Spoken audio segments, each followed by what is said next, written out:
نحمد ونصلي على رسوله الكريم أما بعد فأعوذ بالله من الشيطان الرجيم بسم الله الرحمن الرحيم ربي اشرح لي صدري ويسر لي أمري واحلل عقدة من لساني يفقهوا قولي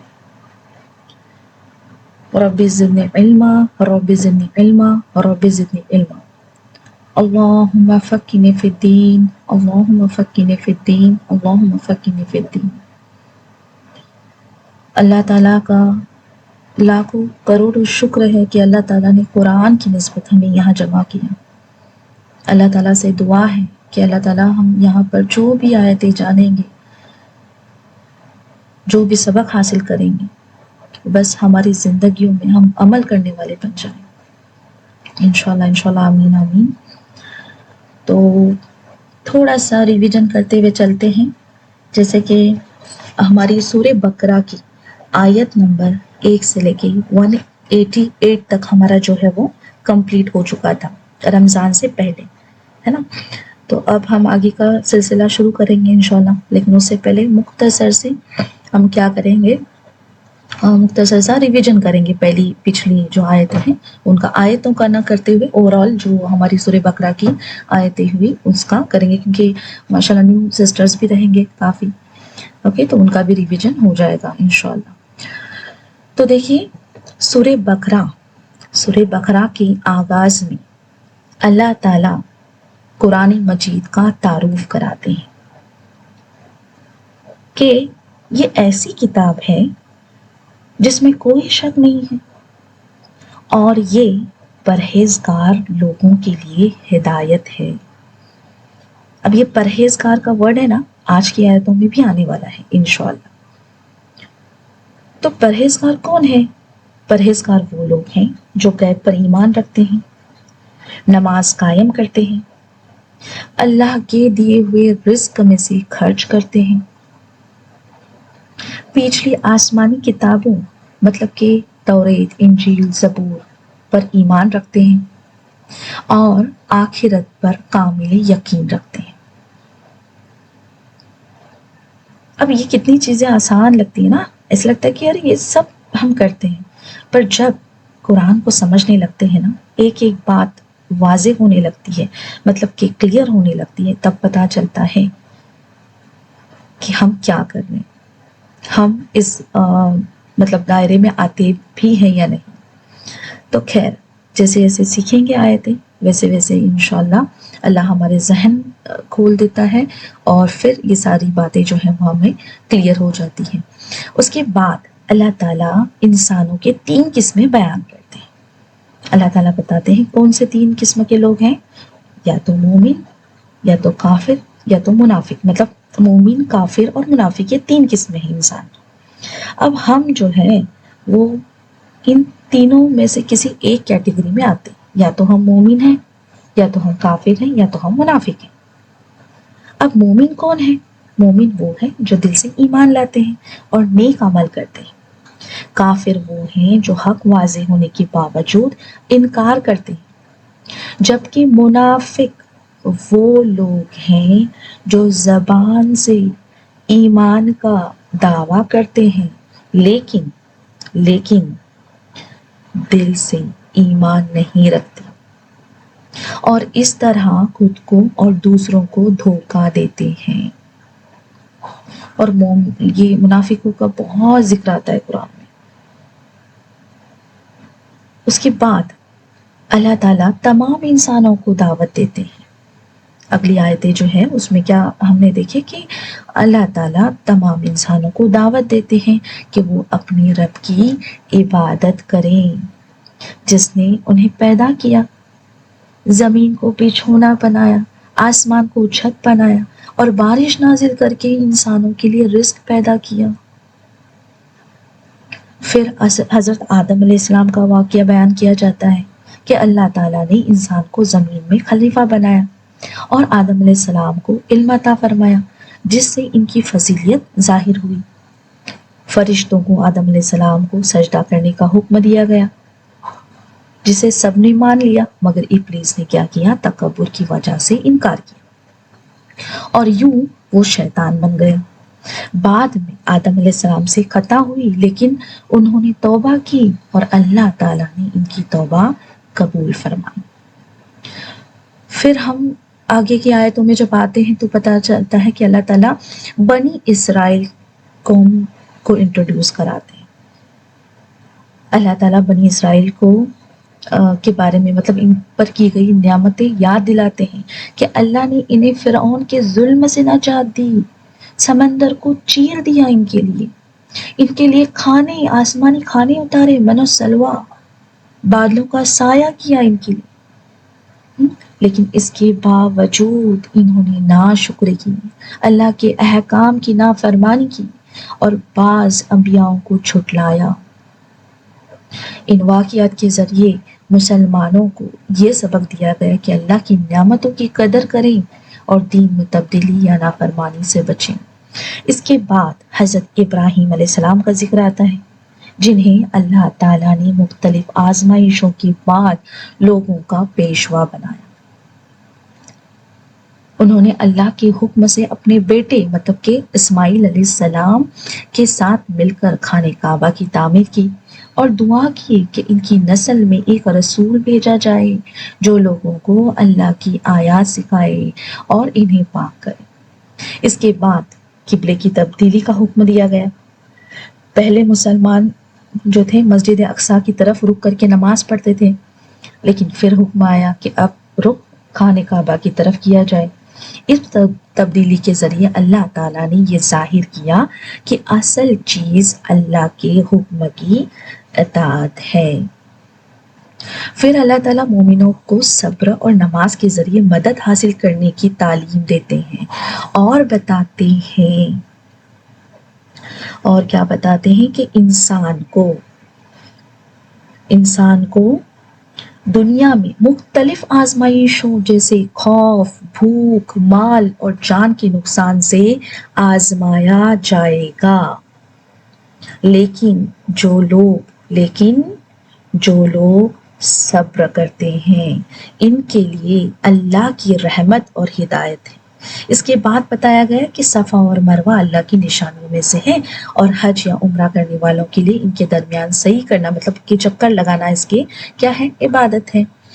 اس کے بعد آخری آیتیں جو تھیں اس میں اسلام کے چند بنیادی احکام بیان کیے گئے ہیں، جن میں اللہ کی وحدانیت ہے، حلال اور حرام کے حدود، قصاص کا قانون، وصیت کا حکم، رمضان کے روزوں کی فرضیت، دعا کی اہمیت، حج کے احکام اور مال کے معاملات میں انصاف، مطلب یہ سب چیزیں شامل ہیں۔ اور اس کے ساتھ یہ بھی تاکید کی گئی کہ اسلام میں کسی کا مال ناحق لینا سخت منع ہے۔ ناحق طریقوں سے دھوکہ دینا، چوری کرنا، جھوٹ بول کر مال حاصل کرنا، سود، خیانت، ناپ تول میں کمی کرنا، کسی کی مجبوری سے ناجائز فائدہ اٹھانا سب شامل ہے۔ اللہ تعالیٰ یہ بتاتے ہیں کہ معاشرہ اس وقت پاک اور مضبوط بنتا ہے جب لوگوں کے مال اور حقوق محفوظ ہیں۔ اگر لوگ ایک دوسرے کا مال ناجائز طریقوں سے کھانے لگیں تو معاشرے میں ظلم، ناانصافی اور بد اعتمادی پیدا ہو جاتی ہے۔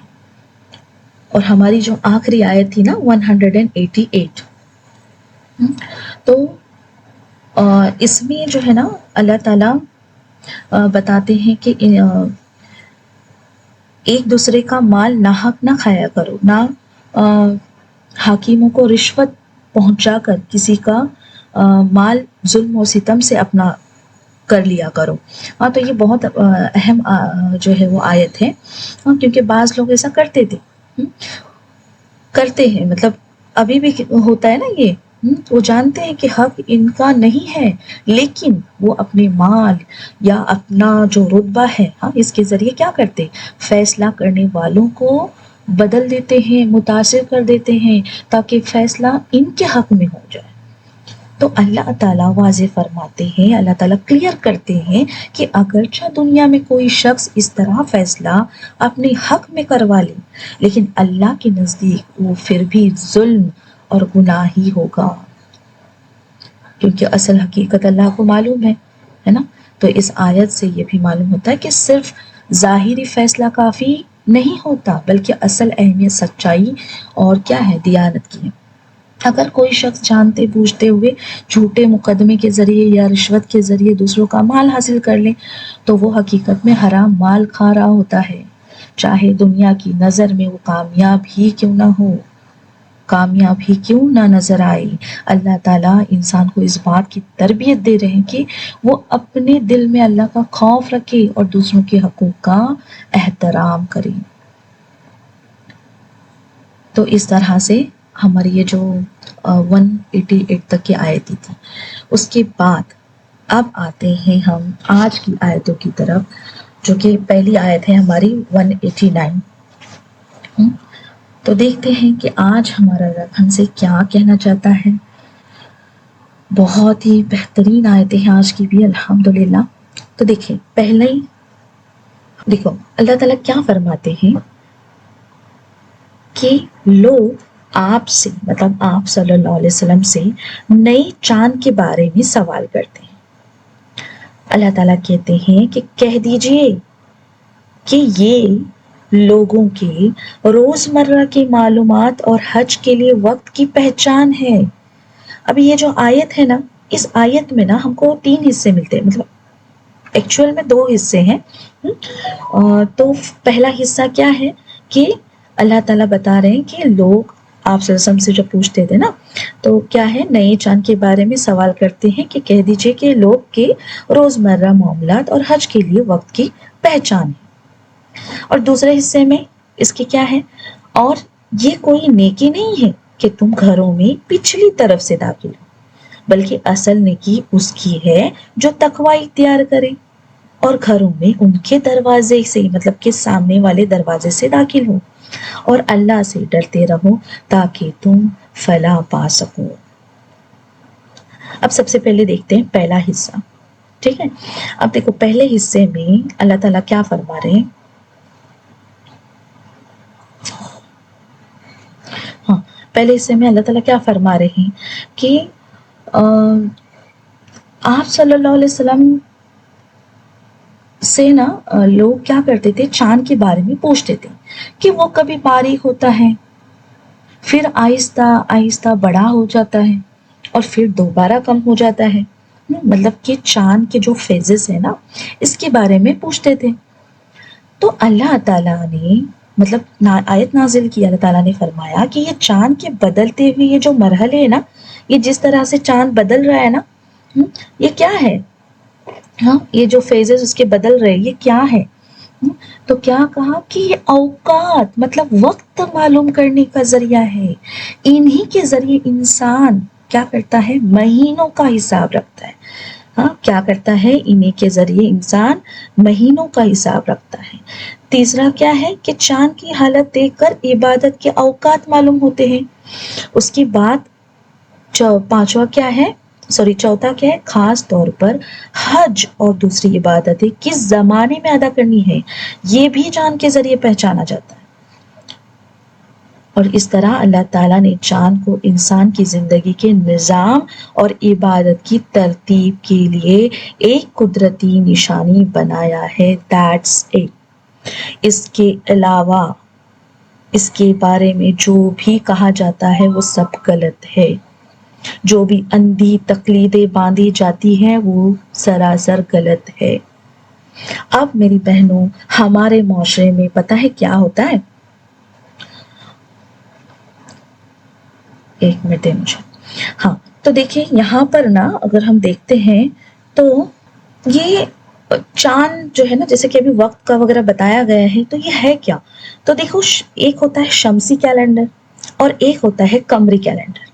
شمسی کیلنڈر کیا ہے، تو جو ہم انگلش کیلنڈر جس کا استعمال کرتے ہیں نا، وہ ہوتا ہے شمسی کیلنڈر، ہاں، جو سورج کے حساب سے مطلب سورج کے اگنے ڈھلنے کے حساب سے یا اس کے اوقات کے حساب سے وہ بنایا جاتا ہے، ٹھیک ہے۔ اس میں اگر ہم دیکھیں گے تو 12 مہینے ہوتے ہیں، جیسے کہ ہمارے جنوری، فیبروری، مارچ، یہ جو ہے 12 مہینے وہ، ہاں، اور کتنے دن ہوتے ہیں، 365 یا 366، جس سال لیپ ایئر ہوتا ہے 366 ڈیز ہوتے ہیں۔ اس کے بعد قمری کیلنڈر کیا ہے، تو قمری کیلنڈر ایک دم آسان الفاظ میں اگر کہیں گے تو ہمارا جو اسلامک کیلنڈر ہے نا، وہ